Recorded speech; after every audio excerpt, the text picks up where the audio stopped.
Just imagine you waking up early in the morning and you look outside and you see rain falling from the sky.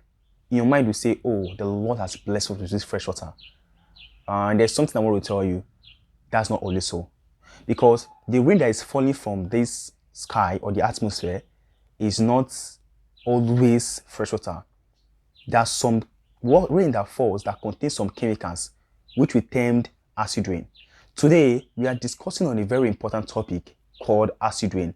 And after these lectures, we're able to understand if you're going to use rainwater anymore or not. So what is the difference between acid rain and just fresh water or rain falling from the sky? Okay, the difference is about the pH value. You know, acid rain has a pH value of about 3.5 to 4.0. And the normal rain that falls have a pH value of about 5.5 to 5.6. Let's differentiate between them. Our normal rain is very slightly acidic. Acute exposure to this type of rain will not result to anything because of the pH value, because its light is low. While our acidic rain has a pH value of 4.5 to 5.0. Why is it so? Do you know your exhaust? Yes, that exhaust especially when your car is damaged or there's some engine fault, you see the car is releasing a lot of fumes out. Yes, you know those industrial plants. Yes, those industrial plants you see, especially in Onitsha and other places that have a lot of industries.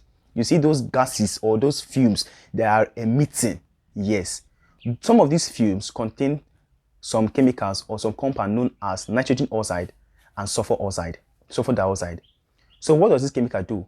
These chemicals will go into the atmosphere, they will mix with droplet of water, and they will now form what they call sulfuric acid and nitric acid.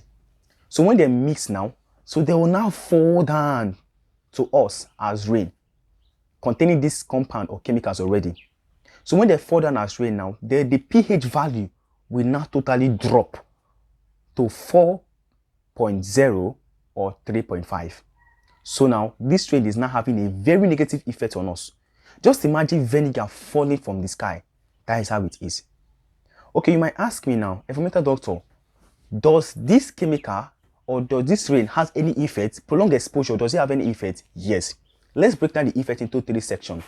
The first section, let's break down the effect into soil. You know your soil is very important for us because we use our soil to plant, and almost everything we do is based on the soil. Okay, now especially for the farmers or commercial farmers, just imagine your soil like this. Imagine your soil like this. This type of soil does not contain any nutrients. This type of soil can be found in places like Warri in Delta State and some other part of Nigeria which I cannot mention. So this soil does not contain essential minerals that every soil needs. Minerals like calcium, magnesium and the rest. So now when you plant seed inside this soil, are you expecting a harvest?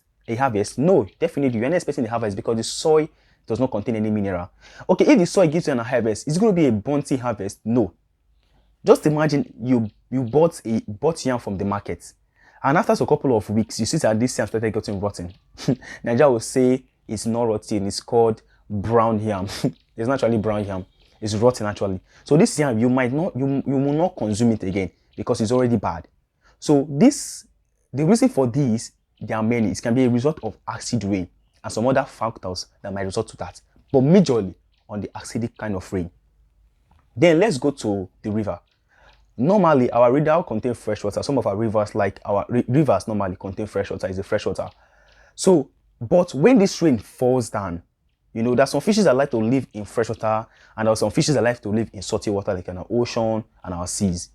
So when this rain falls down, this acidic rain falls down, it will reduce the pH value of the water to acidic level. Then the fish inside the water or the aquariums will not start dying. So just imagine that this rain they have a constant downpour of such for a period of a decade. You see that some of the things we like enjoy in this period will not start enjoying them again. Like our fish, even our animals, they depends on water, especially those animals that live in a desert area that depends on water for survivors will start dying because of consumption of such. That's for plants. And let's go to our buildings. You see this picture you see here? Yes, this picture you see here. This is an example of acid rain. So acid rain can start washing things down. It's like, let me use the word, melting things out. It's like an acid. When acid is poured on the surface, it deteriorates the surface or weakens the surface. So these are effects of acid rain. I know in your mind you ask me, is human exceptional of this acid rain? No and yes. Okay, let's go to the no. Humans are not exceptional because when God created us, God gave us a barrier in our skin that protects us, which is called this melanin, or this our skin we have. So this our skin help protect us from some adverse effect of the environment. But too much exposure of this kind of rain, especially those that like staying in the room too much exposure of this kind of rain, we call them chronic exposure of a very long period. It can weaken the barrier of the human body, then affecting us.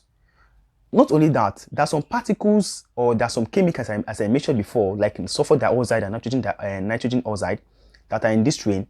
They can trigger allergic reaction in our body, like asthma. Yes, they can even cause lung diseases or lung cancer. They can result to COPD, which I mentioned previously if you watched my previous video. They can result to COPD. There's chronic obstructive pulmonary disease. So they can result to all this. So what are now the preventive measures? I know you'll be waiting for them. Doctor, do we have any preventive measure? Yes and no. Okay, we have preventive measure because if individually we can able to do what we can do to protect our environment, collectively it will be well. Okay, what do I mean? If we start investing in renewable energy, yes, I mean renewable energy like solar energy, whereby we use, instead of us depending on fossil fuel like our coal, our oil, our fuel, our kerosene, instead of us depending on them, we should depend on renewable energy. That's energy that can be renewed and they don't have much effects or much negative effects on the environment. And some industries that uses big machineries for their work is very okay, but they should use something like scrubbers to be able to filter these gases before they escape into the atmosphere. So with all this put into place, we're able to save our environment, and you and I will be safe because everything we do is in the environment. In case you forget, my name, I'm environmental doctor, and every week I drop videos here for you to be able to be inspired and to understand what the environment demands of you. Don't forget, we are the environment and the environment is us. Please do well to share, subscribe and like this video, and tell me in your comment section what you think.